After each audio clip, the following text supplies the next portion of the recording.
My name is Brian Schoner. I'm here with the lovely Kimberly Cooper, whom I'm gesturing at, but you may not be able to see me because I don't know where the cameras are pointed, but that's all good.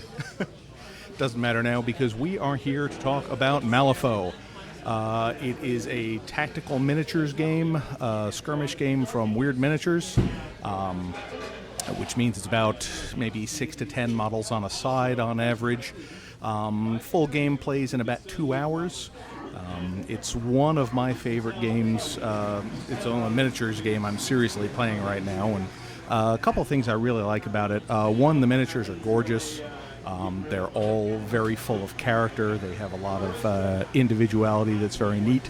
And I don't paint them very well, but Kim does, so she'll make me look good. The second thing I really like about it is that it is based on cards rather than dice. And it's the kind of thing you can use a regular deck of cards for it. But Weird does also produce what they call fate decks, which are basically functionally the same as a regular poker deck, except that the suits are a little bit different. But it's very easy to convert if you just want to use a regular deck. We do use both jokers in the game, and when they come up, we'll be sure to talk about what they do because they're always impactful, let's say. Brian is our local henchman, which is our community organizers for Malifaux players. He operates our tournaments, he runs demos, and you can find him on the Georgia Malifaux Facebook group where he'll run a demo for anyone. Absolutely. I'm also frequently here, especially on Wednesday nights, which is Malifaux nights at the fabulous Gigabytes Gaming Cafe, which is where we are right now, where you can buy most of this stuff. And if you can't buy it directly here, David and his crew will probably order it for you. Let's talk about for a moment the cards specifically. Good idea. Each crew is led by a master, and for example, the master I'm playing is the Dreamer. And you can see on the card, thank you, John. You can see on the card that they have a series of stats. The first one is defense. What you're going to do is when someone hits you or wants to hit your model, they flip a card, you flip a card, and you will add your defense stat to it. The second one is their willpower. Willpower is the same as defense, but for magical attacks. Then we have wounds. The number of wounds is how many hits they can take before they are off the board. Then the walk is how many inches they can move. Charge is a specific tactical action. In this case, the Dreamer does not have a charge. He's more of a sleepy little guy. And finally, it's height. Height is how tall they are, which affects line of sight and things like that. There are also, what you will see, their abilities on the front of the card, and each ability tends to play into its strengths and weaknesses. For example, Dreamer is incorporeal. Shooting actions and melee attacks are half damage against him because, well, he's hard to hit. He he ignores models and terrain while moving. If you turn it around, you have his attacks and his tactical actions. Tactical actions are actions that are taken that are not an attack directly. So every model in Malifaux is different. There are certain types of models, minions and lower class models, that there may be multiples of the same kind, although each one is represented by a slightly different figure to give them a little bit more character. But, all the models have their own levels of power. In any given crew, there's only going to be one master. Kim's is the Dreamer. I'm playing an old Asian necromancer by the name of Yan Lo.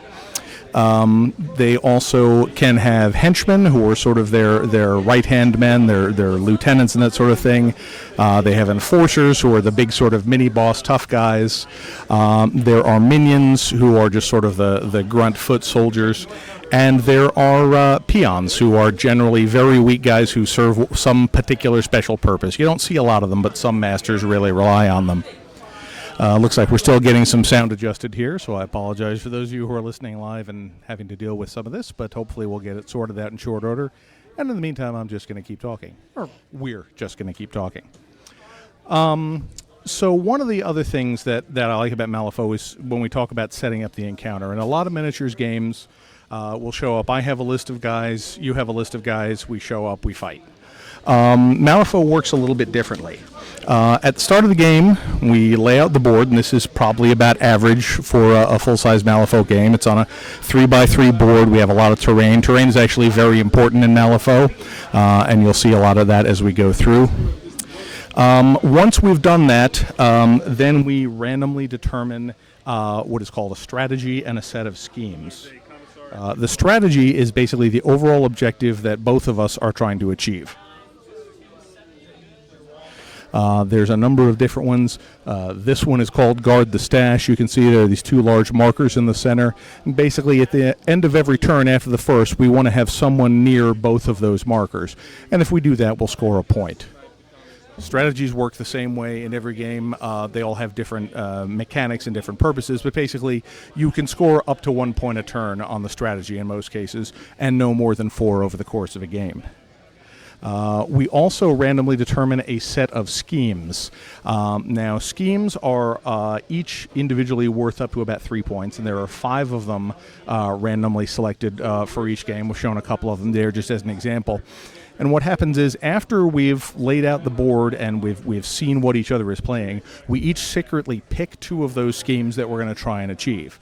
And your opponent doesn't know what you're trying to do until you reveal it because you've scored some points from it, or you do something really obvious that shows you're trying to achieve that. An important matter is also, as Brian mentioned, most miniatures games, you bring your list in, and you can swap out in between tournament rounds or whatnot. In this case, you choose your crew, you build your crew after you have a chance to look at the schemes and get an idea of what schemes you want. So if you look at something and you say, oh, well, I really want to be able to deal out a lot of damage because of 2 schemes in particular, you choose those and then you pick a damage dealing crew as opposed to one that might run around and drop a bunch of markers for a marker intensive scheme. Yeah, there are a lot of different schemes and strategies in the game which really give it a lot of depth. It's not just a matter of smashing your crew into the other guy's crew to see who comes out on top. There's a lot of tactical movement, a lot of positioning, some fake outs. It's one of the things that really makes it enjoyable. We've gone ahead and pre-deployed here, and just in the interest of saving time for the live stream, we've gone ahead and done what's called a close deployment, which means we're starting a little closer to each other than we otherwise would, just because a lot of times the first turn is just sort of jockeying position and not a lot happens. We want to let you guys get right into the meat of it. So we've set this up. We've already sort of like I say, laid out terrain. We've laid out our crews. We do need to talk a little bit about what each piece of terrain represents in terms of cover. So the river, for example, I usually play as what's called a severe terrain, which basically means you move through it at half speed. Most of the buildings and trees are probably hard cover. Now, do we want to make the river hazardous terrain? That is an excellent question. We can do that. And hazardous terrain basically means if you end up in that terrain or walk through it or are pushed into it, you will wind up taking some damage. Just because we're, honestly, I think it might be a little unfair at this point because I have a bridge to get over here and you don't. So we probably won't make that hazardous today. But there are other types of terrain. There are certain types of buildings you can call vantage points that you can stand on top of. There's dense terrain, which might be a thick clump of trees that you can see into but not through. There's a wide variety of options there. An additional note, normally before a game, after you've hired your crews, you allow your opponent to look through and see what you have brought, what upgrades you have assigned to your crew. For the interest of time, we have not done that yet, and you're always encouraged to say, hey, what does that do again? And your opponent will let you look at your card.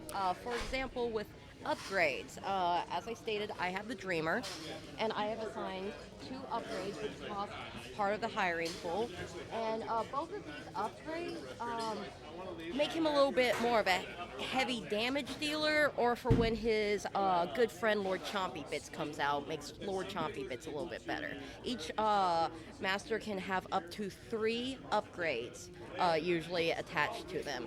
Henchmen and enforcers also can have upgrades, provided that they meet the requirements at the bottom. The bottom of the card will always say what restrictions an upgrade has.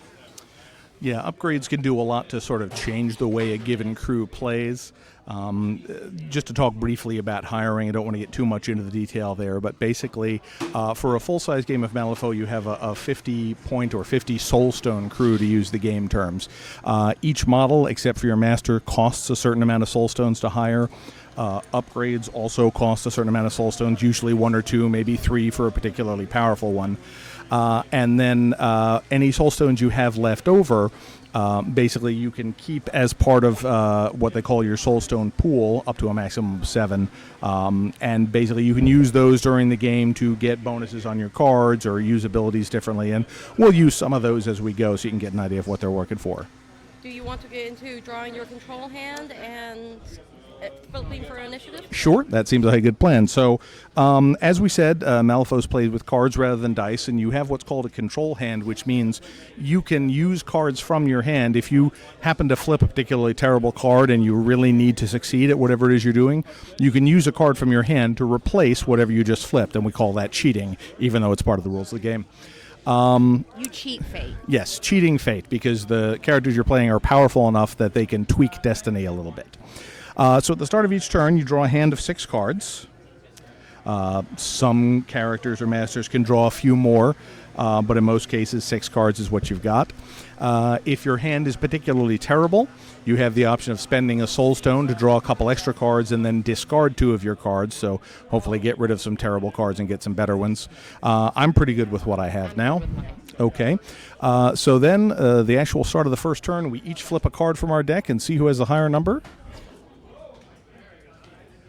And now we get to talk about the jokers. As mentioned before, there are 2 jokers in the deck. One is black, one is red. The black joker, which you can see I flipped for initiative, is the worst card in the deck. It is a value of 0, it has no suit, and you can't cheat when it's in play. And even if I was flipping 4 cards and taking the best one, if the black joker shows up, I have to take it. This is why one of the mottos of Malifaux is bad things happen.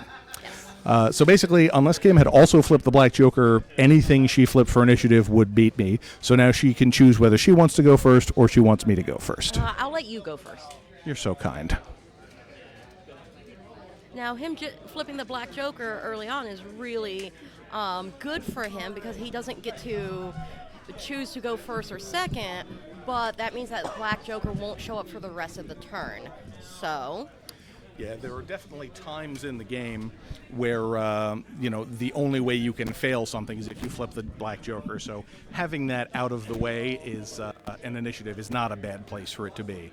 Of course, there are times when you really need to win that initiative flip, but the first turn is usually not one of those times.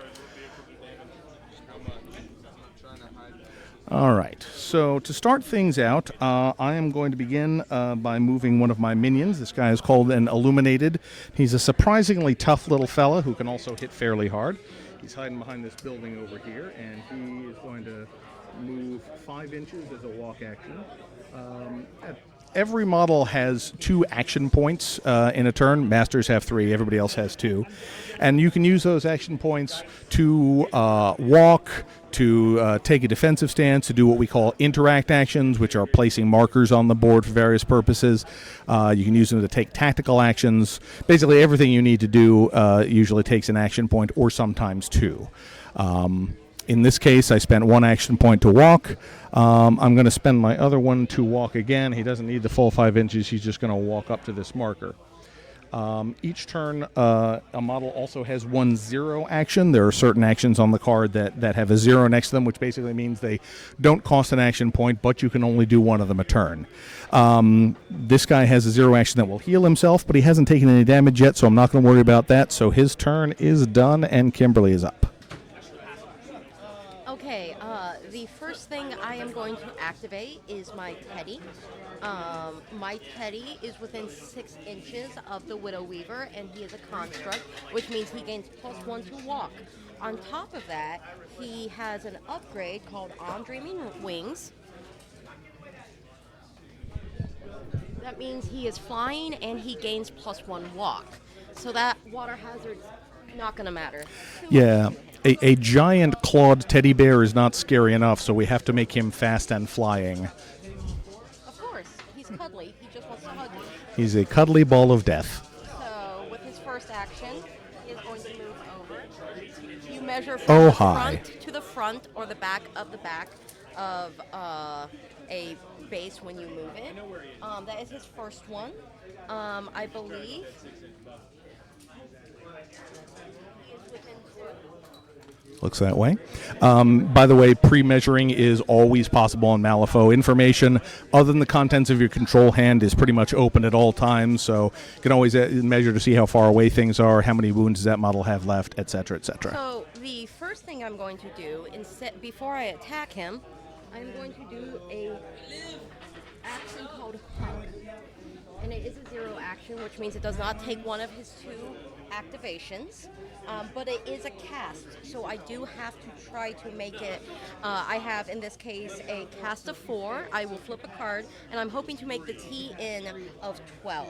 It's resisted by the Illuminated's willpower. So I will likewise flip a card and add my willpower, which is 6, to that. So I got a 10, which gives me a total of 16. I have flipped a 3. Because I have lost the flip, I have the option of cheating. Both players do get to cheat, but whoever's losing a flip cheats first, Yes. basically. And in fact, I really want to hug him at this point. So, because when I hug him, I push into base contact and I gain a additional flip on attack actions against him. So I am going to cheat in a red joker, which counts as a 14. And that's the other Joker. Yeah, the red Joker is a 14. It can be any suit that you want. And generally, it's a good card to have lying around. So my Illuminator really doesn't want to be hugged by Teddy. You're at an 18 now. So I would need a 13 or better to beat that, since he has a willpower of 6. And if I have that in my hand, I don't think this Illuminated is worth it, so I'm going to let that one go through. So he is going to push into contact with the Illuminated. Marker out of the way there. And then that was his 0 action for him. So with his second AP, he is going to be hugging. Hug is the name of his power. It is a melee score of 7. It's resisted with defense. I don't like your hugs. I mean, your hugs, Teddy's hugs. You know what I mean.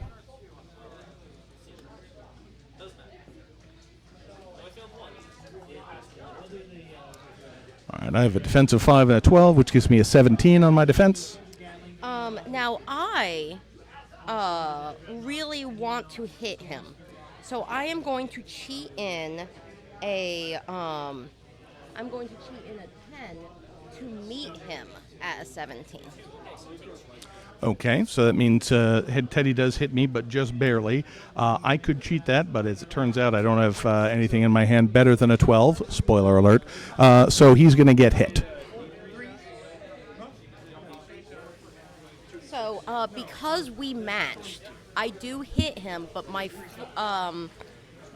attack is at what they call a double negative flip. That means that I will flip 3 cards and take the lowest. Now, I cannot cheat this. but because you took your 0 action, that gives you a positive flip. Positive So flip, so that offsets 1, so she's flipping 2 and taking the worst. So I have flipped a king or a 13 and an 8. You can see that the damage for each is based on their number. An 8 is a moderate in this case, and a king is a severe. Because I am taking the lower, he does moderate damage, Yep. which is 4. Yep, you'll see on the back of each of these cards for the attack, there are 3 numbers listed for damage. In this guy's case, it's 2/4/5. So that's weak, moderate, and severe damage. In this case, I'm taking moderate damage, which is 4. Because the Illuminated has armor, he actually only takes 3 damage. He has 1 point of armor. So I'll figure out where I put my marker. Thank you very much. I will mark 3 wounds off of him. He has a total of 7, so he has 4 left. So that was not a great hug. No, but now is your activation. All right, so Teddy is done. Clearly, we need somebody up there to deal with that. So I'm going to activate the Soul Porter, who is Yamlo's totem. Each master has a totem that basically enhances what they do in some way. The totem is particularly skilled with dealing with and moving around ancestors, which are Jan Lo's friends. So he is going to use his first action point to use the power Empower Ancestor, which targets an ancestor within 8 inches and lets it push up to its walk in any direction. So he's going to target Izamu, this big guy with the armor and the enormous polearm here. Izamu only has a walk of 4, so the push helps.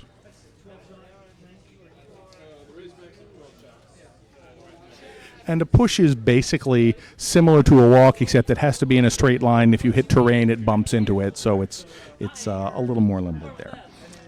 Having done that, he will use a second action point to do the same thing on Jan Lo, who is also an ancestor.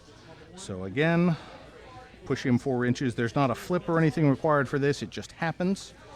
And then the Soul Porter does have a 0 action, which involves killing himself, and it's really not that important yet, so he is done. Okay, at this point in time, I'm going to activate the Dreamer.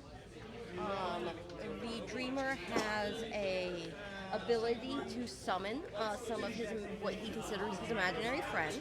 So I'm going to use Daydreaming. I need a. If I succeed, the TN's 14 and the cast 14 masks. So it requires a suit, but my cast is a 7 in masks, so I just need any 7 in order to succeed. Yeah, various abilities in the game have or require you to flip certain suits. So depending on what you have built into the ability and what's on the card, you may or may not make it, even if the number is what you need. And that is not a 7, so I am going to cheat in an 8. Which puts me at 15, and I am able to summon a Daydream within 6 inches in line of sight. Yeah, the Dreamer is really an interesting character. There's a lot of great backstories with these guys, and if you're interested in the fluff behind the game, it's well worth reading. The Dreamer is basically a young boy back on Earth who at night dreams of being in Malifaux, except that he's sort of assisted by this giant multi-dimensional being he refers to as Lord Chompy Bits.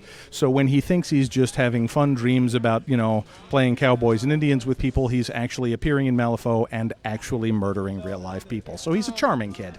Oh, he's super wonderful. Dreamer can be is often seen as a summoner master, where there's an upgrade you can take that allows him to summon all sorts of nightmares. I do not take the most traveled road. I do a more direct confrontational approach, which involves trying to get his imaginary friend Chompy out as soon as possible. So with that in mind, I am going to try to summon another Daydream. Okay. Again, the cards are not with me currently, so I am currently at an 11, and I need at least a 14.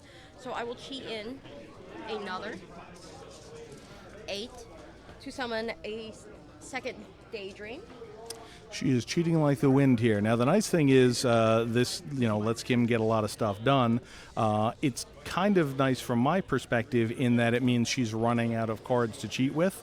So if I have something important later in the turn, she will have a lot fewer options to deal with it. So it's always a balancing act of how you want to spend those resources and what the best time is to use a given card. Sometimes you just got to let things die. And then for my third action, I am going to use a Soul Stone. You can use a Soul Stone for a variety of things. Like Brian said earlier, you can use it to reflip initiative. You can also use it to discard cards and draw cards again. In my case, I am going to use it to add a suit to my cast. And I am going to flip, and now I am at a 7 with 2 masks. And again, that is not bad. Why would you need 2 masks, Kim? Well, I'm going to cheat and show. Cheat in a 10. And when you have 2 masks with the Daydreaming, it triggers, which when certain suits are met, you get an additional ability. In this case, instead of summoning a tiny little Daydream, I summon a slightly larger Alp. And all of this increases my waking condition. And at waking 4, Lord Chompy comes out, and well, that's my goal. I'm currently at waking 3. Right. Each time she summons something, the dreamer increases his waking value by 1. And when it hits 3, that innocent little boy is replaced by an enormous fanged monster. So that'll be fun. That is me. Okay. Did he have a 0 action you wanted to take? No. Okay. That makes it easy. It lowers his waking condition, and I don't want Probably that. not worth it at this point for you. All right, so at this point, it is time for me to involve this fellow here, Izamu. I've pushed him up a little bit, so Teddy should be within charge range, and I need Teddy to go away. And can you explain what charge is? Exactly. Charge is a 2 action point action. So basically, normally it's your entire turn, although you can get a 0 action out of it. Basically, it lets you move your charge distance, which is usually a little higher than your walk distance, and then you get 2 melee attacks. So it's basically the 2 attacks you'd spend for 2 AP, plus you get to run at somebody. There are some limitations. You have to charge in a straight line. You can only do it if you can reach someone at the end of that charge. Both of your attacks need to be at the same target, and there are a couple other limitations. But the short version is it's a way to cover a lot of ground and hit something hard. So Izamu has a charge of 6, which is plenty of range. So he is going to just run right up here to Teddy. And make his 2 melee attacks as part of the charge. Now, a note about it is, what is Izamu's engagement range? He has a range of 3 inches, which is, in most cases, as far as it will get. So he could actually stop back as far as about here. Charge to the edge of your engagement range. So in some cases, it's better. He has an engagement of 3. Teddy has an engagement of 2, so he can hit Teddy but still not be engaged with Teddy. That's a good point. If I was thinking clever, I would have done. So you can see, if the camera's letting you see, Izamu is out of range of Teddy's attack, but he's still within range to attack himself, which is a nice combination. So thank you for that reminder, Kim. I'll do that. You can do that. Okay. We're a very friendly group here in Malifaux. All right, so Izamu is using the Dadao, which is his giant polearm. So basically, I'm going to flip a card. It is a melee 6, and it is resisted by Teddy's defense. Okay, I've got a jack or an 11, so I've got a total of 17 coming at Teddy. Okay, sorry. Teddy's defense is really weak. He has a defense of 3. He's a big target. But he is impossible to wound. Okay. He is, I forgot to mention earlier, he is terrifying all. So that will matter in the future. All right, so let's back up a little bit. Characters that are terrifying, well, as the name implies, they're terrifying, so they are scary for things to attack. The Illuminated is actually terrifying too, but he's only terrifying against living creatures, and Teddy is not technically alive. Teddy is terrifying to everything, whether it's alive or not, so the first thing Izamu has to do is actually make a willpower test to see if he can even go through with this. So let's say that first card was actually his terrifying check. And he makes it in spades because the TN to beat the terrifying is 13. Okay, so he has a willpower of 5, you have a total of 16, that's not a problem. Izamu's good. So now, let's move on to the actual attack. I should point out that if he failed that, and I wasn't able or willing to cheat a card in, he gains the paralyzed condition, which basically means his turn ends. He runs up to Teddy, and he's so scared he can't do anything else. But that thankfully didn't happen. So, now for his actual attack, that's somewhat less impressive. That's an 8. Versus my 10. 10, you say. Well, I don't want Teddy to be around, so I'm going to cheat in a 9, bringing us to a total of 15. And that would put you at a straight flip, correct? 15 to 10 is actually a negative flip. But because Izamu has a built-in positive flip on his damage, because he's just that good, it does become a straight flip. So I'm going to flip one card and see what I get. 2 cards and take the lower. Because Teddy is impossible to win. That is true. So again, there's modifiers going both ways here. So eventually, the end result is I'm flipping 2 cards and taking the lower. One other thing about Teddy being impossible to wound is even if I was flipping a straight flip or even multiple cards in a positive direction, because it's impossible to wound, I can never cheat damage against him. which means that the trigger I have for flipping that tome, which means if I cheat the damage flip, I draw a card, will not happen against Teddy. So when I flip these 2 cards, I've got an 8 and a 4, which is going to be, I have to take the 4, which is weak damage, which is 3. All right. Then for the second attack, I will do the same thing. That is a 14 added to my... Verse a 16. You are on a roll here, ladies. 16, huh? Well, I will go ahead and meet you at 16. All right. All right. So, just like we saw before, that would normally be -2 flips. Izamu has a bonus. Teddy gives me a penalty, so it's effectively still -2. So I'm flipping 3 cards, taking the worst.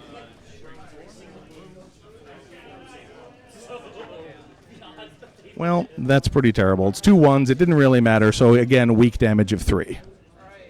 Now, I do want to note, he says it was pretty terrible, but 3 for a weak damage is pretty good. That is true. Izamu hits pretty hard even when he does weak damage.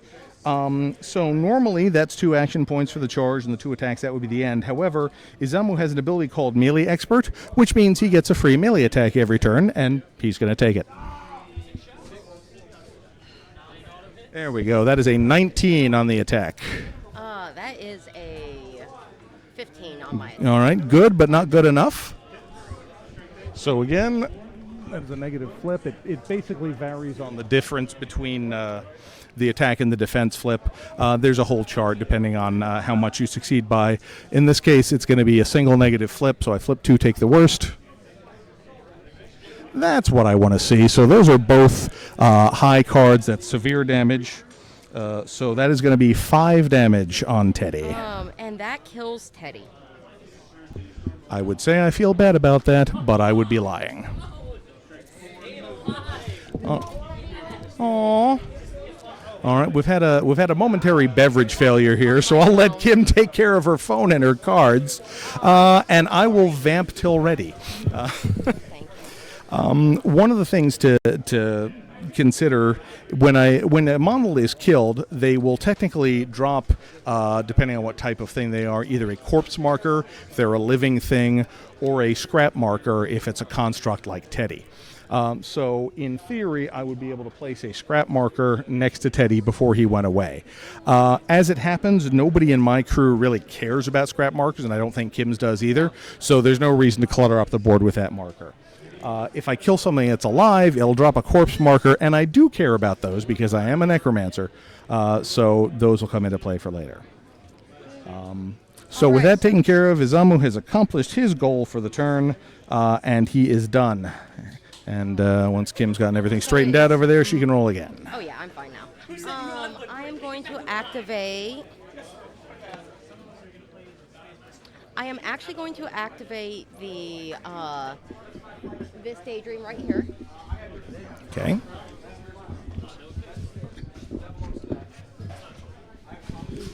Now, daydreams are what they call totems. In this case, they are specific totems to the dreamer, and they are insignificant, which means that they can't take interact actions. And they are also, well, in this case, my totem, they don't have any type of attacks. They have a completely different purpose. In this case, that purpose is moving around their friend. So I am going to do what is called as lead nightmare.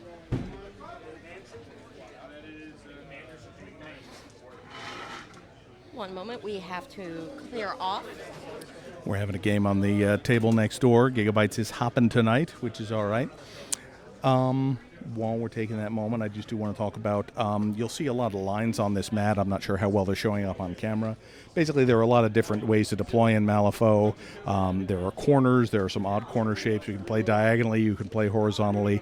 All of those are conveniently pre-marked on this mat, which is why I like it. It's by a company called Mats by Mars. And yes, you can get them here at Gigabytes. But basically, anytime you have a 3x3 square of table, you can play some Malifaux. Okay, so this daydream is going to lead nightmare. The range on lead nightmare is 10. He is going to lead Nightmare his friend Capellius, or at least attempt to.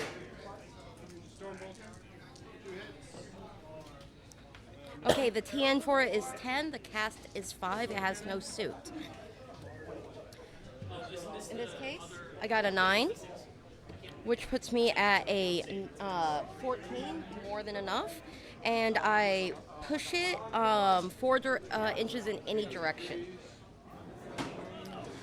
So that's a convenient way to get people up the board without having to spend their own action points for it. The ability to move and push people around is very useful in Malifaux. And then he is going to do that a second time, but in this case he is going to target his good friend Stitched Together. That is not a 5, that is a 3, so I am going to just let that happen. Okay, well, that didn't happen.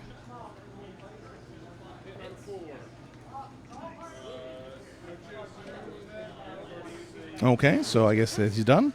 All right, let's see how we're going to do this. I think at this point I'm going to move Yin the Penangalan, which is a lovely type of Filipino vampire. You may be familiar if you've played D&D. She's basically a disembodied head on top of a digestive system that flies. So really charming, quite scary, extraordinarily difficult to kill in Malifaux. She, as I say, flies. She only has a walk of 4 inches, but she flies so she doesn't care about buildings and such. So she is just going to make her 8-inch move from here right over this building to take cover behind this tree. She does have a 0 action, but there are no bad guys in range of it, so she's done. And we are back to Kim. Okay, at this point, I'm going to activate my Widow Weaver. She is going to... The first thing she's going to do is she's going to do a 0 action of Create Web. Widow Weaver is a creepy old spider lady.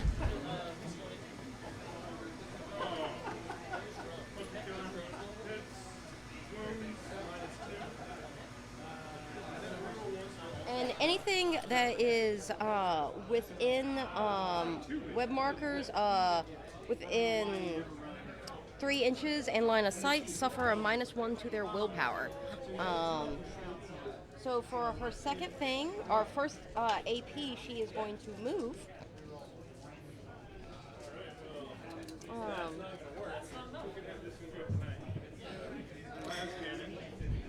Yeah, the faction Kim's playing is called the Neverborn. They are, as you may have guessed, a faction of creepy, nightmarish monsters.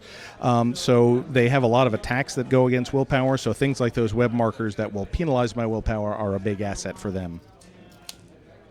And then for the second thing, because she's not in range to do any of her more long-range attacks, she's going to move again.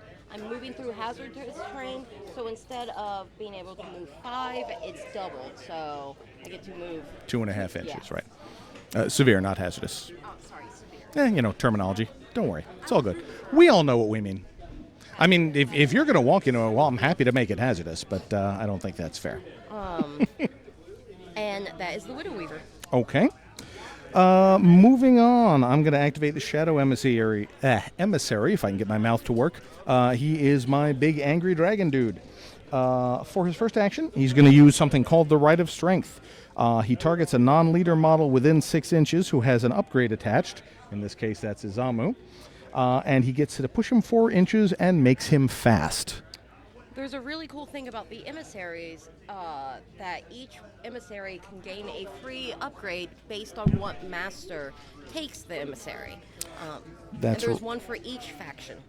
Yep, there is an emissary for each faction, and every master has a different upgrade, so the emissary can sort of play to their strengths.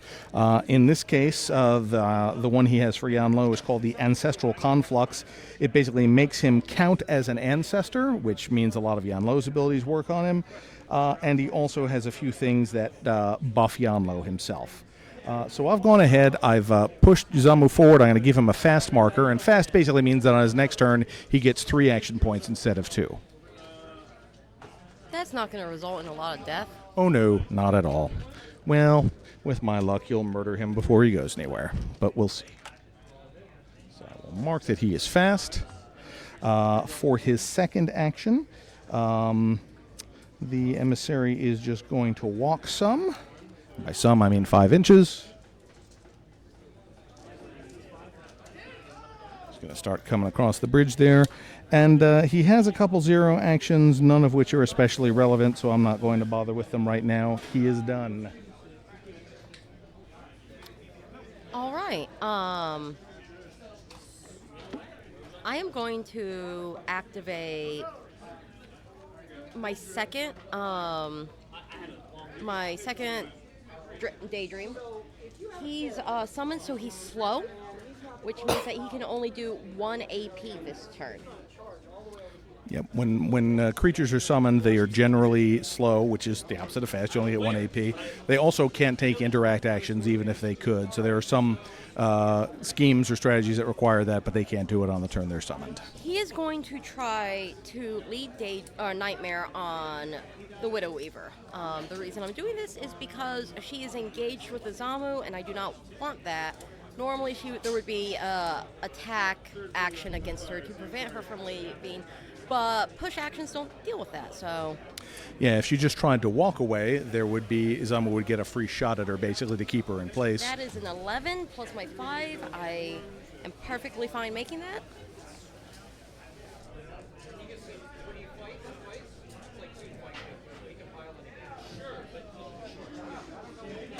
And because that's a push, the difficult terrain doesn't slow her down at all. So she just gets and now yoinked that away. is his activation, but daydreams have something called accomplice, and I'm choosing to accomplice in someone within 6 inches, a nightmare within 6 inches can activate skipping the normal pause in between while Brian activates a model. So I am going to actually activate a Stitch Together that's over here by the tree. He is not within 6 inches, so he does not get the walk bonus, which is sad because these guys are kind of slow. They have a walk. They're kind of dangerous when they get there, though, so watch out for them.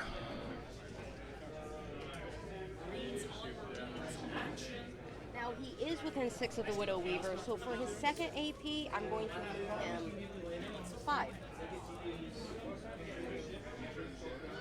Yeah, the Widow Weaver gives a little movement bonus to other nightmares constructs, near her. And as you can see, she's moving that you don't have to move in a straight line unless you're charging or being pushed. So that was just kind of an L-shaped move. Stitch Together have a tactical action at 0 called Creepy Fog, and I'm going to try to make that happen. It provides soft cover at height 3 if he gets it off. I need a 7 or higher. That is not a 7, and I do not care that much about the Creepy Fog. Okay. I don't. If I had a lot of people that were shooting or had ranged attacks, it would make a difference. In this case, not so much. All right. I'm going to activate my Joragumo, a.k.a. the Giant Spider Demon. He's a minion, but he's a rather big and dangerous minion. So the first thing he's going to do is walk.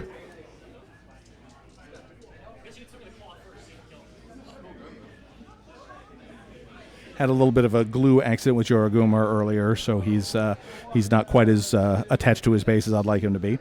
Then he's going to take a 0 action, which is called Wander the Earth, which basically means he pushes himself 2 inches.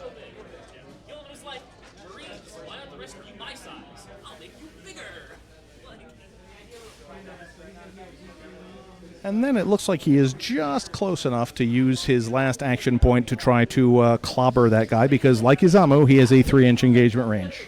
Now let's talk about line of sight for a moment. Line of sight would normally, one could think that because my Stitch Together is on the other side of the pillar, that he wouldn't have line of sight. But line of sight is drawn from base edge to base edge. Joragomo has a really big base edge, so he can hit it.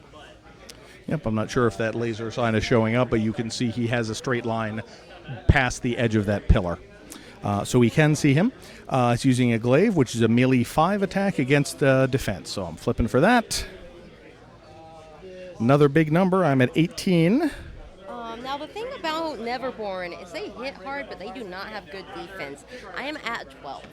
Okie dokie. And Well, I'm not going to cheat. if you're not going to cheat, that is a difference of 6, which means I'm at a straight flip, so just one card, and I can cheat it. This has a built-in trigger called Entrap, which I can use to pull it towards me. There's a pillar in the way. It's not really going to pull anywhere, so I'm not going to bother with that trigger. So I'm just going to flip a card for damage. All right, the deck is getting hot now, so that is a severe. So that is going to be 6 damage to the Stitch Together, which is a lot. So that means that his hard to kill goes off.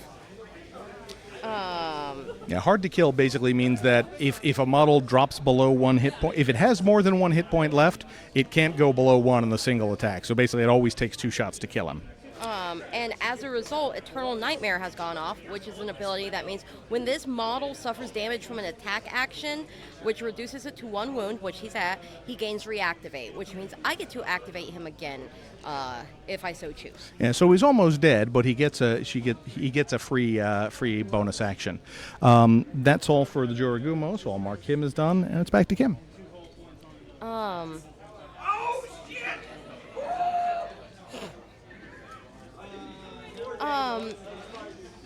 And well, if I'm going to go out, I'm at least going to try to go out in an interesting way.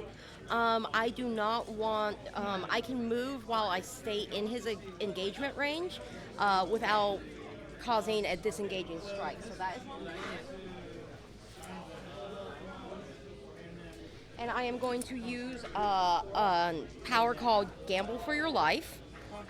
There's a good chance that I'm going to die from this, but that's okay. It's a cast of 5. It's versus the Joragomo's willpower. Sounds good. So I am I'm at a 6, so then that's a red joker, so that puts me at 20. So I definitely lose this one. Yep, as mentioned, with the red joker, you can't cheat. Which means the target suffers a damage spread of 3, 4, or 7. And it cannot be cheated. It does not have plus or minus flips. Since I am the one doing the action, even though it hurts me, I flip the damage. And that is weak damage, which is 3, so it will kill my Stitch Together.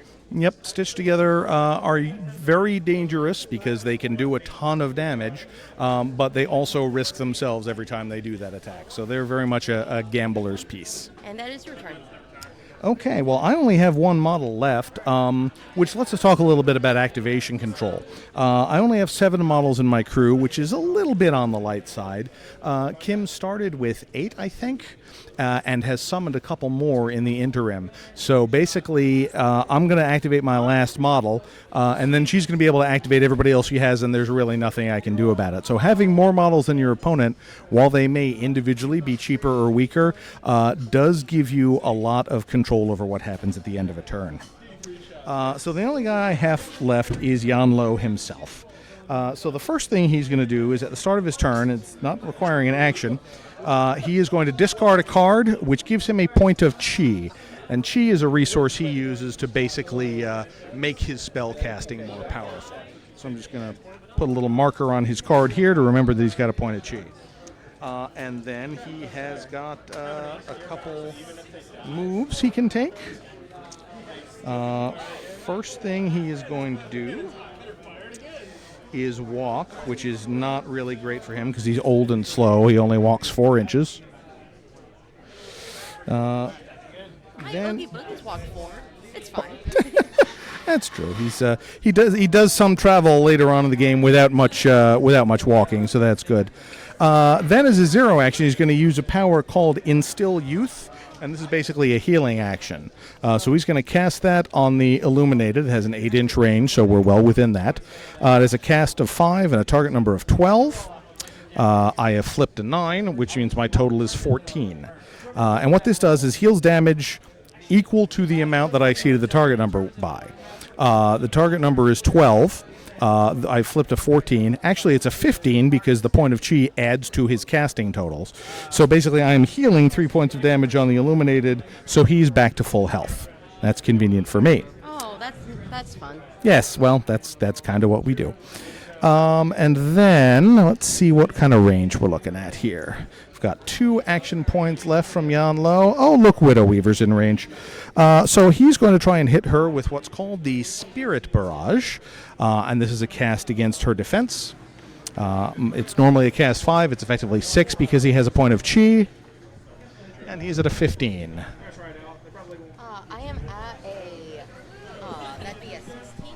16, it's not that important. I'm not going to cheat that, but he's got 1 action point left, so we'll try and do it again. And that is a 14. For me, that is a 13. Okay.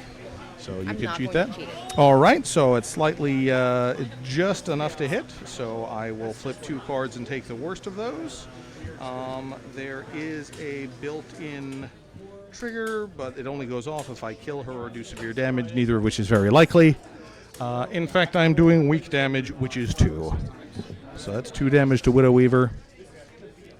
I am now finished with Jan Lo, and I am out of models, so at this point it is all Kim for the rest of the turn. All right. So I'm going to activate my last Daydream. He is going to target Capellius with Lead Nightmare. This is kind of what they do. It's one of the only good things they're useful for. That is not enough. So he is going to... It's okay that he failed it. I'm going to do a second action called Lucid Nightmare, which means I sacrifice him. And at the Dreamer's next cast action, he gains an additional mask suit. Since Brian has nothing else to activate, I'm going to activate Capellius now. Capellius is a fast little squid guy. Yeah, he's a weird sort of nightmarish monster who has a strange fondness for other people's eyeballs. But, you know, monsters. Speaking of which, he's actually going to charge the Jorogomo. Okay. Surprisingly, for a giant spider centaur demon, the Jorogomo is not terrifying. So he can just walk on up.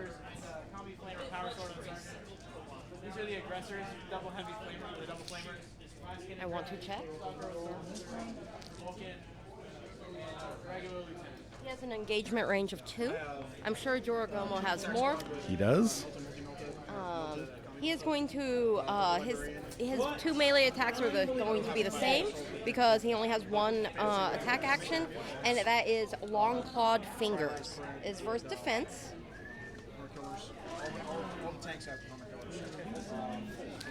All right, my defense is a 10, a 5 on the card, and 5 defense. I am at 9. So, and I am out of cards to cheat with. Okay. So I am going to do my second charge action. That's not cool. That's only a 2. I'm at 12. My total is currently 7. Would you like to cheat? I would like to cheat, especially now that I know that you're out of cards. So I'm going to cheat up to a 13. All right. Which means that one will miss 2. And the Jorogomo gets to keep his eyeballs. Yes, because I did have the trigger for I want them both, which would have allowed me to make another attack. And I don't want that. Now I have 1 stitch together and then little guys left. So I'm going to waddle my stitch together over. I am going to move him 8 inches because I'm moving twice.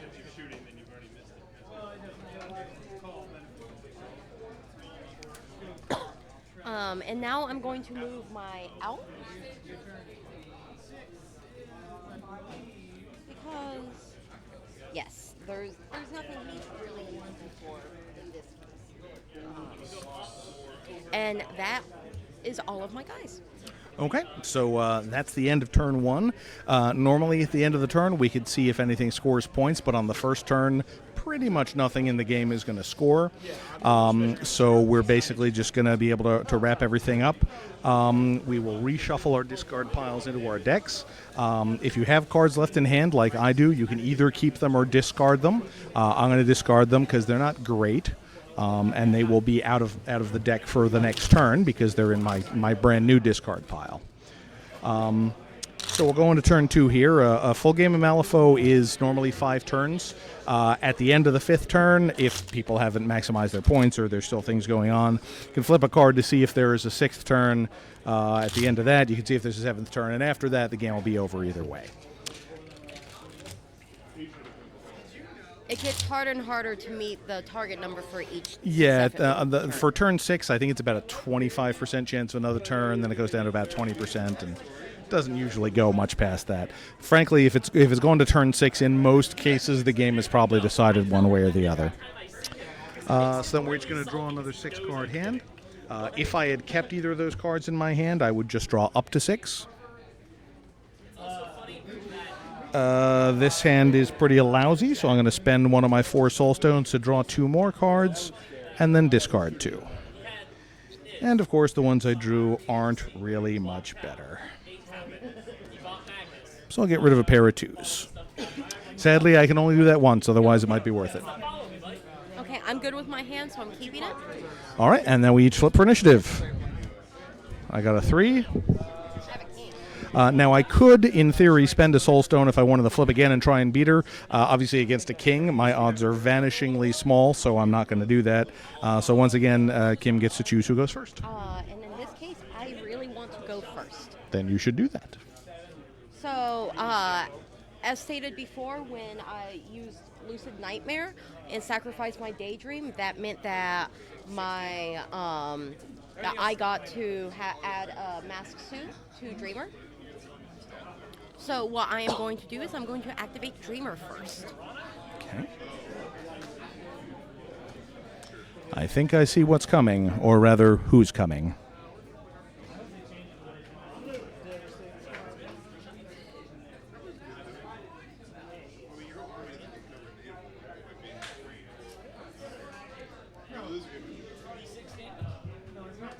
Now, because the Dreamer is incorporeal, he ignores terrain and models while moving. 7 was within for him to get into right in the middle of all his friends, which is exactly where I want him to be for this next part. He is going to try to do daydreaming to summon a daydream. What a day for a daydream. So he needs a 7. That was not a 7. But you know what? I really want this to happen. So I'm cheating in a 10. Instead of summoning Daydream, I'm going to be summoning an Alp because I meet the trigger condition of 2 masks to bring out an Alp instead. Okay, and just to be clear, that's something you do need to declare before the things go. We're playing casually here, but it's not like you flip the card and see what you can get. You declare what you want and then summon it. I know that's obviously what Kim was going to be doing anyway. Because I did state that I had 2 masks. Exactly. Into it. So I'm doing that. That brings the Dreamer's waking condition to 4. This is when the bad things start. Her, the ability Release Nightmare, when this model gains waking +4 condition, summon a Lord Chompy bitch within 6 inches in line of sight, remove all conditions on this model, then bury this model. So bury is basically a way of taking a model out of play without killing it. Basically, Dreamer effectively turns into Lord Chompy Bits. He disappears from the board, and there's nothing I can do to affect him while he's out there. He's effectively turned into this giant monster. I'm currently trying to figure out which one I want to put him in front of. Only you can answer that question. There are a few models in the game and a couple factions that can affect buried models, but there are not many, and I don't have any of them. So the Dreamer is effectively invulnerable here while he's down there. Hi, friend. Now, because of an upgrade I have on the Dreamer, Lord Chompy Bits gains Melee Expert, which means he will have 3 AP, one of which can only be used for melee actions. Just like Izamu, only worse. And that is me. Okay, well that's plenty. Now, he does come in wounded. Okay. So he is, in theory, killable. But that's not going to be easy because he's a big, tough guy. Now, if you notice, Kim did something pretty clever here. This little fellow that the Dreamer summoned is directly in the path of Izamu. So Izamu is not going to be able to charge Lord Chompy Bits unless he kills this thing. So what I'm actually going to do is activate the Shadow Emissary here, who does not want to be eaten. One of his abilities is that he can discard a card at the start of his activation to give himself the condition Focus +2. So I'm going to discard this Junkie 2 here and give himself 2 points of focus. And what that means is that I can spend all of that on one of his attacks or actions and basically flip get 2 extra positive flips on the attack and damage of an action he takes this turn. So that's going to bump him up significantly. Before he does that, he is going to use something called the Aspect of the Dragon. It is his 0 action, and he needs a 6 to make that go off. That's an 8, so it happens. And basically, this gives him a choice of effects that he can do. I'm going to do one called Dragon's Breath. And what that says is when an enemy model suffers a damage flip which benefits from focus, which we just talked about, we add a blast to moderate and severe damage. And what that means, it'll hit multiple things at once. And since there's a convenient little clump of bad guys over here, I'm going to try and take advantage of that. So that was a 0 action. So the first thing he's going to do is, or the first actual action point he's going to use, is using an ability called the Angry Winds, and he's going to target that at the Widow Weaver. Assuming I'm in range, which I am. So he's going to go ahead and use his focus for that. So I'm flipping 3 cards and taking the best one, which is still not great. I got a 7, which puts my total attack at a 13 against Widow Weaver's defense. Yep. Widow Weaver has a grand total of 16 currently. 16. That makes me sad. I really want this to go off, so I'm going to go ahead and make that an 18 by cheating in a 12. Do I want to? What are you at? An 18? 18 is my total. I cannot beat that unless I have I can't even beat that with a Joker. I would say I'm sorry to hear that, but I'm not. All right, so I just barely hit, so that would normally be a -1 flip, but because I have 2 points of focus, that turns into 0 and then a +1 flip. So I'm flipping 2 cards and taking the better. And because of the effect I had triggered, if I get moderate or severe damage, I'll get to blast into other stuff. So that is 2 moderate cards, but the damage track on this is interesting. It's a 2, a 3, and then a 6. So moderate damage is only 3, but I think it's worth cheating that damage up to a severe. Aww. So that is going to be 6 damage to Widow Weaver. In addition, I get to use a blast marker. Oh, yay. So here's a great thing about having blast markers, especially when you're going after a clump. A lot of my guys are low wounds, the little ones, the Daydreams and the Alps. So this is a great way to clear out a clumping of weak enemies. My thoughts exactly. The other thing that's nice is that those guys don't get any kind of defense flip or anything like that. It just does some damage. So I can basically, I'm placing this marker in base contact with the target.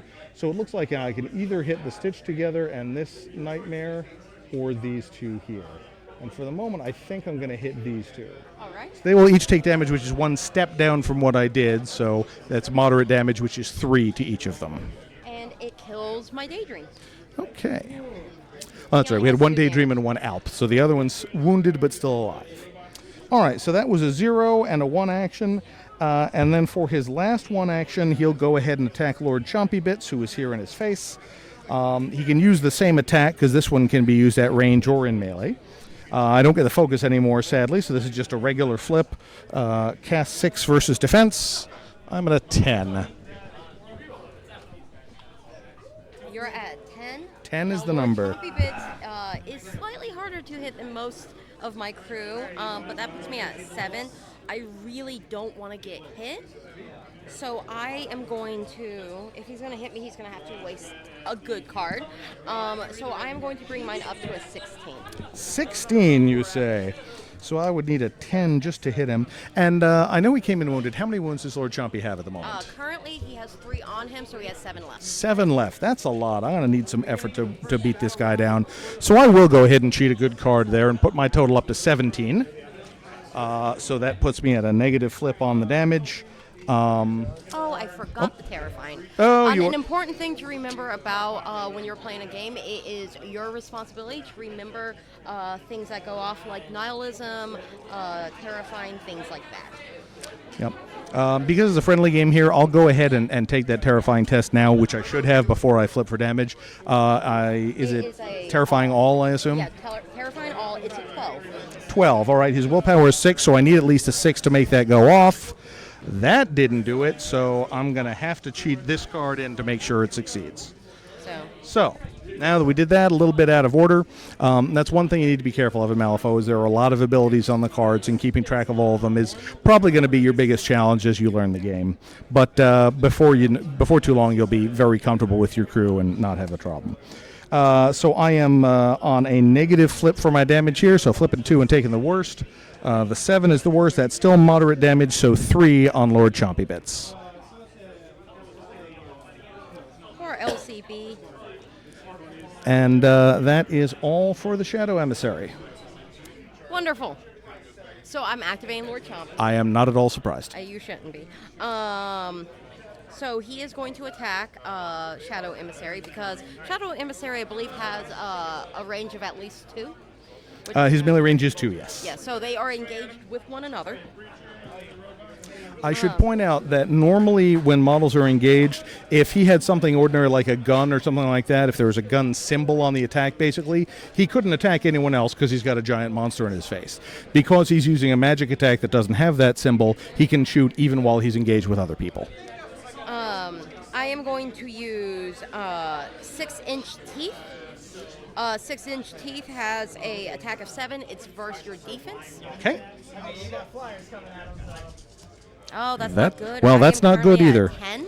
Well, I'm currently at a 7, which is even worse than a 10, and I'm not going to cheat it. All right. So let's see. None of his triggers go off, which is probably for the best for you. Now, if I wanted to at this point, I could, since he has passed cheating, I could put in an appropriate rams if I wanted to get a trigger, but I'm not going to. So that is going to be a minus flip. Yep. So I'm flipping 2, and I have a 9, and I have an 8. So they're both moderate. He is going to take 3 damage. Ouch. He has 7 wounds remaining. Then I am going to do this again. Seems fair. Ugh, still not flipping well. I have an 11. I have a 9. And once again, I'm not going to be cheating. All right, so that is still a -1 flip. Correct. That is going to be a weak of 3. 3. So you'll notice his weak and moderate is the same. Yes, his damage track is 335. Yep. So pretty consistent. And then, you know what? Show me something new and exciting. I am going to use for his 3rd one, because he has melee master or melee expert, I'm going to use 10-inch claws, which has a longer range but doesn't have the same moderate. It's a 2-4-6. Okay. And its melee score is slightly lower, but it does gain a plus flip. Okay. So sounds good. I'm at a 12 on defense. I am at 15. That is going to hurt. You know what? You're at 12? I am at a 12. I really don't want a minus flip. If she can beat my number by at least 6, which would mean she'd have to get to an 18, then she's at a straight flip on the damage. I'm going to cheat in a king. That'll do it. It triggers, because it's crows and masks, the attack has masks built in automatically. It triggers of Nightmare, which ignores incorporeal, armor, and the damage may not be prevented with soulstone use. Okay, well, that means that most of the defenses I would have are ineffective. He doesn't actually have any of those, but good to know. It's important to bring up. So it's a straight flip. That is a severe damage, and that is going to be 6 to him. Okay, well, the emissary has 4 wounds left, so that would normally kill him. However, he is hard to kill, just like the Stitch Together, so it takes him down to 1, but does not finish him off. Yes. And that is Lord Chompy Bits. Okay, well, that was dangerous. Yes. Let's activate Izamu here. First thing he's going to do is use his melee. Actually, the first thing he's going to do at the start of his activation is discard his upgrade, which is called Recalled Training. This is a great upgrade that the 10 Thunders faction has access to. Basically, I discard it, and for the rest of the turn, every flip Izamu makes, I get an extra positive flip on it. It's attacks, damage, defense, anything he does. So I'm going to burn that. To make this a powerful turn. And then the first thing he's going to do is use his free melee expert action to try and get this little dude out of the way. So I'm flipping 2 cards because Recalled Training, which puts me at a 14 against his defense. Oh, you do need to make a TN12 willpower duel. Is he terrifying all? No, enemy models activating within 3 of 1 or more models with this ability must pass a TN or get slow. Oh, okay. Well, that's unfortunate. So I am, again, flipping 2 because Recalled Training. I'm in the 15. He's fine. And my defense is a whopping 7. Okay. Are you good with that? Well, good with that is a relative term, but are you going to cheat that? You know what? What are you at? I am at a 14. You're at a 14? I am. Then I am going to cheat up to a 16. Look at you making my life difficult. Bullet shield there. All right. Well, sadly, I don't have anything to cheat up to get there, so that free attack didn't do it. So then he will use his extra fast AP to try that again. Back at a 14 again. I have a 10. A 10. All right. Not cheating that time. All right. So that would normally be a negative flip. He's got 1 positive built in and 1 for Recalled Training, so it becomes a positive flip. And, of course, that's the Black Joker, so that does no damage at all. This is the luckiest Alp This ever. is the luckiest Alp ever, and eventually I'm going to kill him, but not nearly soon enough. All right, well, at this point, I've kind of committed, so I will use his third AP to try and do the same thing. I have a 10. I'm at a 16. So now I'm actually at positive 2. Because that's a bigger difference. Now all the big cards come up. Sweet, so that is 1. Yeah. Left. All right. Well, that is 5 damage. So Zelmo swings around a couple times, frustrated. I even put the extra 4 on it for you. You're so sweet. And is he living? No. He's Okay. a spirit. All right. So he He's a drops nightmare. nothing. Yeah. And then sadly, Izamu has only 1 action point left. And thus he does not get to charge. So instead, he is just going to plod across the river in the direction of Widow Weaver to try and make her life difficult. He's crossing the river, so it's 2 inches rather than his normal 4, but it's still enough to keep those 2 engaged. And that's it for the big guy. What is... Nope. I do not believe he's within an inch. He's not within an inch, so terrifying does not matter. Okay. Yeah, that's... Terrifying matters if they target you with an action or if they end their walk within your engagement range. Yep, so even if you don't try to hit them, getting close to them is scary. As it happens, Izamu is ruthless, which means he doesn't care about those things, but oh well. I am going to activate my Daydream. And he is going to, you know what, he likes the Widow Weaver, so he's going to try to lead Nightmare the Widow Weaver. That is enough. She is going to move 4 in a direction, or be pushed 4, there is a difference.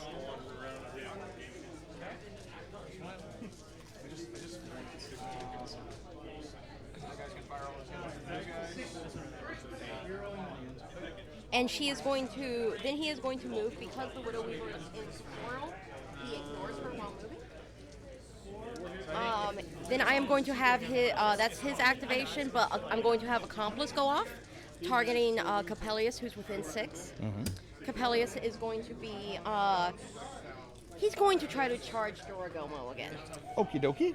Now this is a big gamble because I think you can't charge because you're already engaged. Oh, I am already engaged. I forgot that he had such a long I've got a engagement big pole arm there. Yeah, and he's got all the big spider legs. Okay, so I'm just going to straight up attack then. Okay. I'm within engagement, I believe. Okay. Where's my fiddly bit? There's my fiddly bit.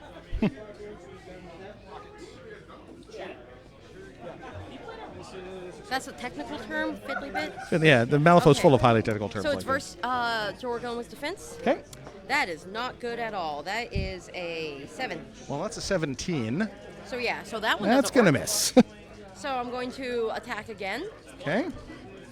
I have an 11. I have an 18. So that does nothing. Yep, Joragumo has decided he is not interested in having his eyeballs Really removed. good at ducking and weaving. It's true. Okay. Let's have the Joragumo activate and see if we can do something about that little guy. First thing he's going to do is use his glaive to try and hit Capellius, who is terrifying, if I recall correctly. Yes, Capellius is terrifying 12. 12, so I need a 6. That is very unfortunate because I flipped a 4, which is not enough, and I only have one card in my hand, and spoiler alert, it's not good enough. So, in fact, the Joragumo is too terrified to do anything, and his activation ends. That was bad. I'm just saying, how bad is Capellius that, like, the big spider guy's like, no. Well, it's like elephant being afraid of a mouse, That's fair. I am going to activate, at this point in time, I'm going to activate this Stitch Together.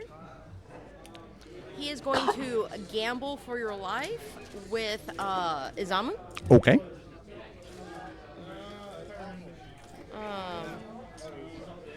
It is versus defense, which I am sure is really good on him. Not so much. Still I'm at a probably- 7.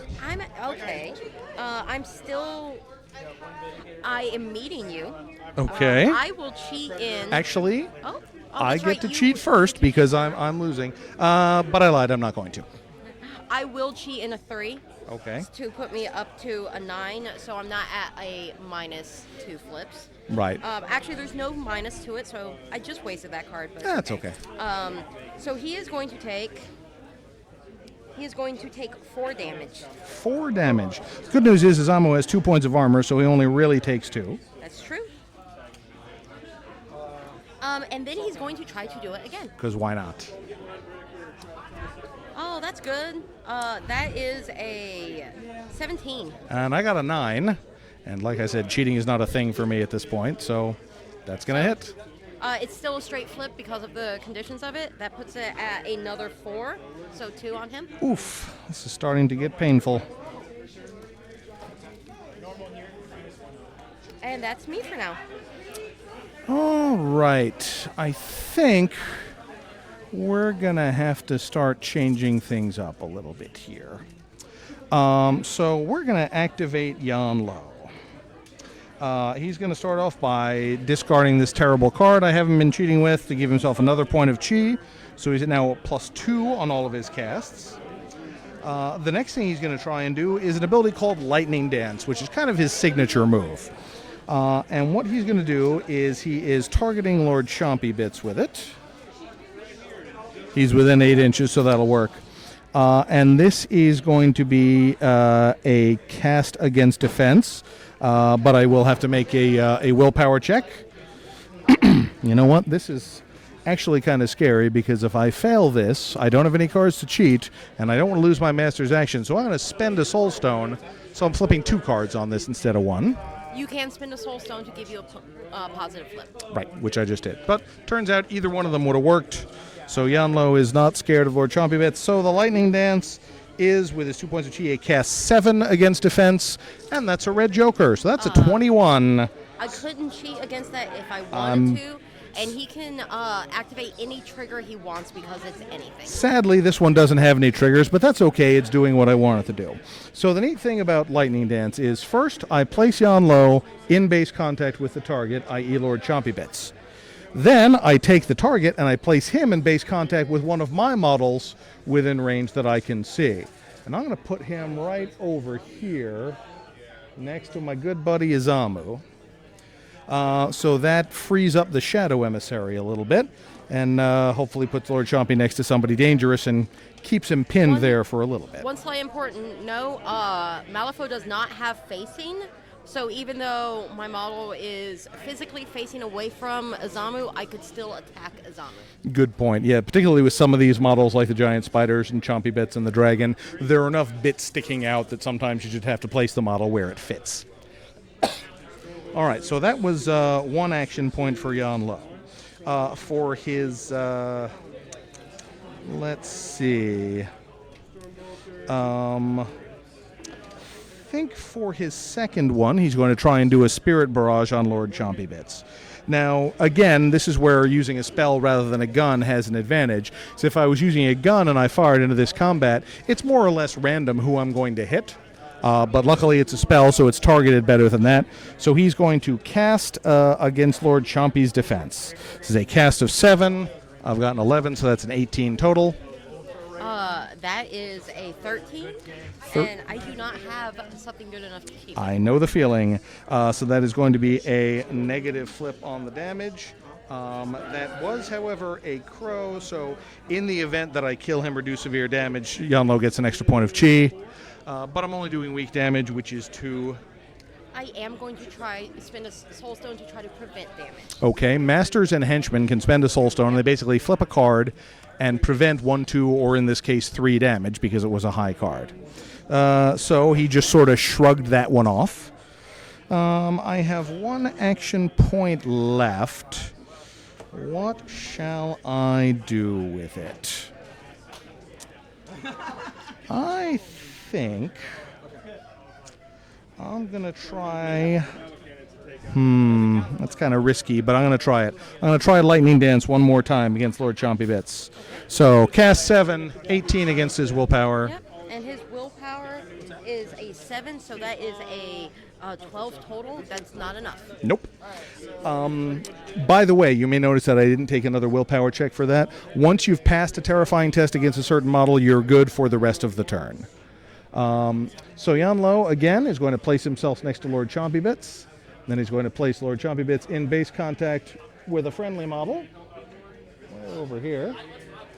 And that takes care of that. Doesn't do any damage, but it does give you a lot of board control doing that kind of thing. Then his last step is going to be take a 0 action. And Jan Lo has the option to use his 0 actions to sort of give himself an upgrade. He can spend his chi to buy an upgrade. But given the current situation, I think he's going to try and heal the Shadow Emissary instead. So he'll do Instill Youth as a 0 action. It's a cast 7, target number of 12. I got a 17, so it heals the difference up to a maximum of 4. So he heals 4 damage on the Shadow Emissary, which makes him feel considerably better. And that's Jan Lo. Wonderful. I have 1 model left to activate, and that is the Widow Weaver. I am going to... I'm going to actually not move. I am going to do a cast action. I am doing a cast action against Jan Lo. Okay. It is versus willpower. I have a cast of 6, and he will suffer 1, 2, or 5 damage if I succeed this. 1, 2, or 5, you say? Yep. All right. That is not boding well for me. Well, that's a good number on my end. No, That's an we 18. got almost the opposite, so that does not go off. I don't have anything that I want to cheat with it. Seems fair. But I will try it again. Sure. Oh, that's better. No, it's not. I'm at a 16. I'm at a 7. Do you want to cheat? I would love to cheat, but I don't have any cards left. Okay, so that puts it at a... You were at what? I was at a 7. 7 versus my 16, so it's a straight flip? Yep. No damage. Wah, wah, because of Black Joker. So she's just going to, as one last ditch thing, create a web marker. Right here. Sure, why not? And that is me. Okie dokie. So, let's see. I have my Illuminated left. So he is going to take a walk over to there. And then he is going to use his ranged attack, which is called Scintillating Cloud, to try and hit the Stitch together. Actually, I may not want to do that because he's engaged with his ammo. And this one, even though it's sort of a magic attack, does have that gun symbol. So I would take a chance on hitting my own model with that. And I don't particularly want to do that. So instead... he doesn't really have anything important to do, so he's just going to walk a little bit farther and declare his turn done. So that's the end of turn 2. At this point, oh, do you have Actually, one no. more? I actually Oh. have 2 models left. Oh, look You at and that. your accomplice have I sped things up. apologize. Quite all right. I did not see your markers. They're hiding behind They do. buildings. They sneak around like that. All right. So the first thing, I'm going to have the Soul Porter activate. He is going to take a walk. Now, Soul Porter's Yanlo's totem. He is. Yep. And he's incorporeal, so he walks straight through the building without having to go around it. And then for his second action, he's going to take Empower Ancestor, which lets him push an Ancestor up to his walk. And he's going to use that on Yanlo, who is a little bit front and center for an old man. So I'm just going to push him back a little ways to where it's safe. That's all the Soul Porter does. Then the last thing I'm going to do is take Yin, and she's not really doing anything over here. So she's, again, just going to take her 2 actions to fly over to here.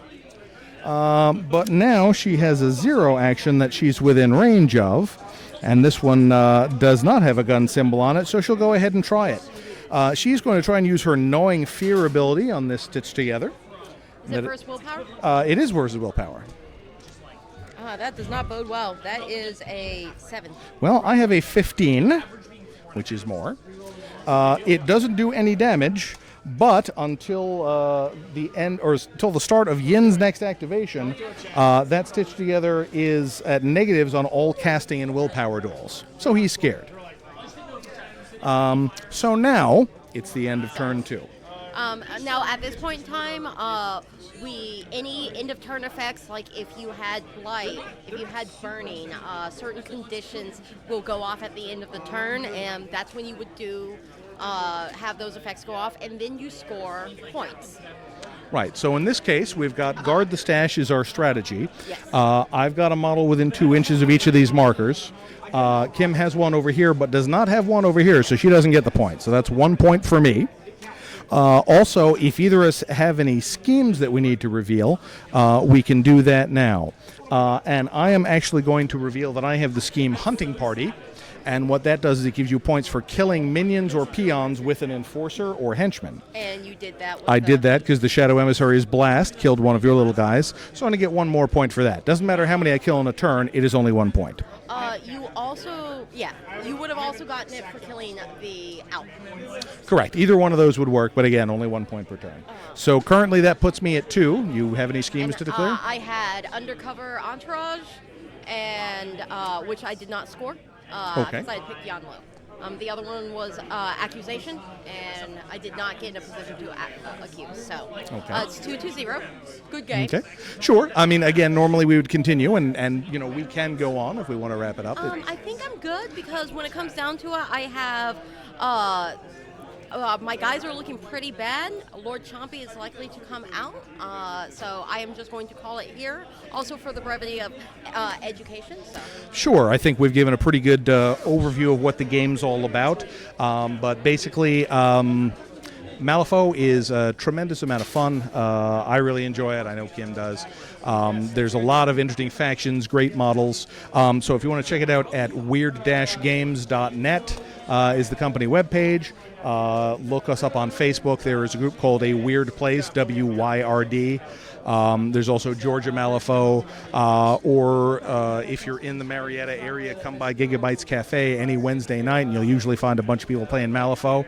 And if it's not Wednesday and you still want to try it out, just post on Georgia Malifaux. And there's a couple of us who live pretty close here and can make our way out for any demos or anything you'd like to do. So hopefully this was enjoyable. If you have any questions, drop us a line. We'd love to talk to you about it. And I do want to point out that if you want to support a local company, Malifaux is made by Weird Games, which is in Marietta.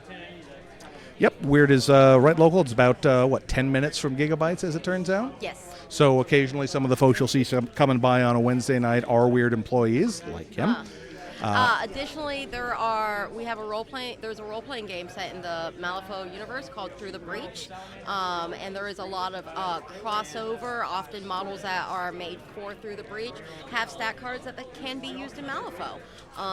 So the story encounters happen, and there's a pretty good crowd. The weird community prides itself on trying to encourage people to just try out whatever they think is fun and awesome. There is also another miniatures game that Weird kick-started last year. Yes. The backer kit is still open. It's called The Other Side. It takes place Earthside, while Malifaux is a dimension that Earth crosses into.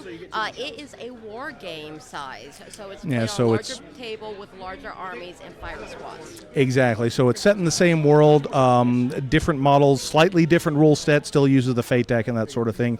Definitely worth checking out if you're looking for something a little bit bigger. But in the meantime, I think that's about all we have for now. So thanks for watching and be in touch. Have a wonderful